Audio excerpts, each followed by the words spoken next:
Greetings, everyone. I'm coming to talk about family. Thanks for everyone who look at that post and say my daughter is my twin. She absolutely is. And this is my family, and some of you have seen it before. This is a pic of my 3 girls, and that's my last child. And in this video, I'm going to talk about wealth, the true meaning of wealth. I'm talking about love in black families. There are black love in this world and black family, and you hear all these negative things that is not promoted. The idea that there is happiness in black families, and people who love each other and want to grow together. It's just something that is not promoted, and we can't wait for someone else to promote our story. We have to tell our own stories, and that's why I share sometimes intimate stories with you about my life and about my family. Now, the reason why I'm doing this is because I always talk to black people, and no matter how intelligent they are, when they're high achievers and they have experienced certain things in their life, especially financial freedom, they always compare themselves with white folks. Excuse me. As if white folks are the ones that created wealth. What is wealth? To be a mother, that is the greatest gift that I could have ever gotten, and the purest form of wealth. Out of this body came 3 human beings, 3 girls, and women, the feminine energy is very powerful. These are things they're not teaching you. Females, at certain time of the month, you are most powerful, but nobody's going to tell you. They tell you that we're the weaker vessel. What weaker vessel? Listen, this is no disrespect to our men, but there's no such thing as weaker and stronger vessel. That is nonsense. Together, the alpha and the omega, together, the feminine and the masculine energy come together to create offsprings. And we share equally in the rearing of these children. That's how it's supposed to be. When we talk about wealth creation, we're so misguided. And this is why we're not seeing the growth in our community.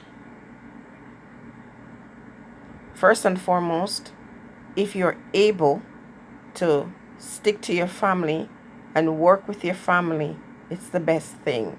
Now, I know because of some trauma in our communities, a lot of families are torn apart. But I'm going to say to you that it isn't too late to gather your family together. Now, when I say family, I'm talking about your household. I'm talking about your offsprings.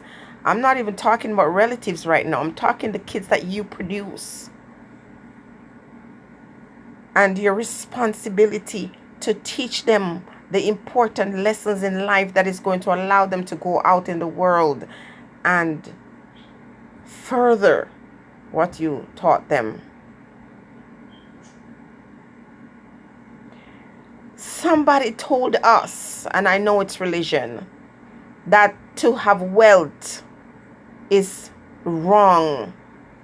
But the ones who told you this, they have not listened or obeyed those principles. They have gathered wealth, most times stolen, and pass it down from one generation to the next. I'm going to mention Vybz Kartel name in this video to make a point that a lot of times I see his youths, his offspring, enjoying the things that he worked for.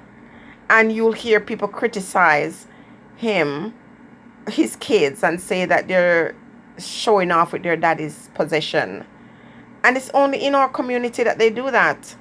Because in every other community, what is passed down from one generation to the next It's something that is built, a structure built in to secure a generation hundreds of years later.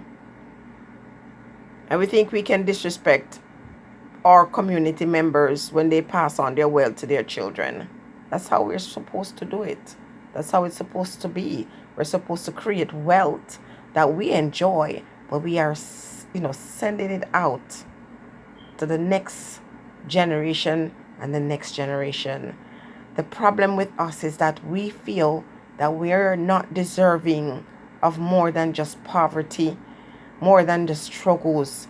You need to open your eyes and see that even in this time, it's those who have wealth who call the shots. Those who have money and power, they're the ones who determine what is the best thing for you, not for me, because they're not speaking for me. But if you accept that they are the one who is given authority to decide what leg you put into what drawers, and what side of the bed you wake up on, and how you eat and drink and sleep and but not me. So as we dismiss the idea that black families are strong and together and in love and grow together and age together and build together, we have to put it out there. We have to dismiss that stereotype, and we have to stop saying, oh, let me call on Babylon or call on this one and call on that to come fix our problem. That is the problem with us as Africans. We're always running back, crawling back to people who have done great harm to our physical and mental and financial well-being. We allow that. We have this childlike mentality, expecting other grown men and women to sort us out. Sort out your own situation, man, in your own household. Figure it out together. Yes, there are stumbling blocks in the way. But if you stop giving power to man and start, showing respect to the authority of God or Yahweh or whatever you choose to call your God, then you'll be better off. We're supposed to be wealthy. Lands or fields stretched for miles. Our children in good health. Father and mother together in the same household. And if unfortunately, you had to go your separate ways, that doesn't mean that you can't work together as a team to create a next generation that is healthy or healthier and wealthier. Stop accepting the idea that heaven has golden pathways and that you have to wait to go there to enjoy the things of this life. All things are possible in this world, in this life, and we are supposed to enjoy the fruits of our labor. We are supposed to have shelter. We are supposed to be able to help ourselves and help others.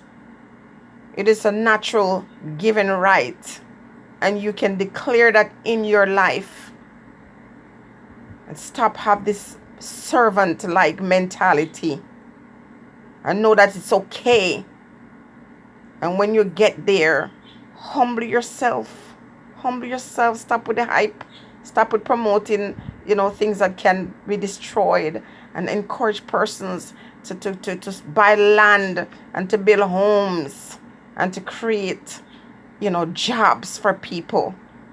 Your little trinkets and your little goodies, and we all like the goodies and the trinkets, don't get me wrong, but promoting that stuff, that's foolishness. What we want to see is, let's see your real estate, let's see your land, let's see your property, let's see your fields.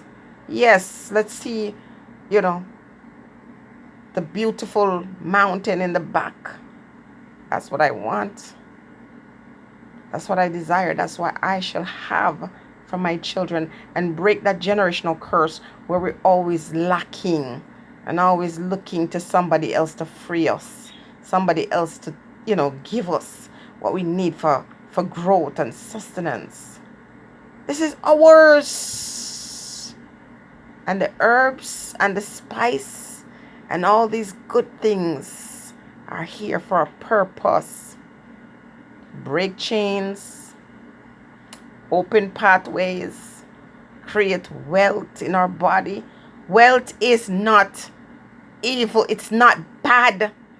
Because the ones who give you that mentality, that's all they want. They will do anything to get it. I'm not saying you should. I'm just saying that you should get your portion. Your portion. You should get your portion. And when you get it, remember to share it with those who are less fortunate. And then you should teach them, give them tools so that they can get their own. Stay blessed, everyone.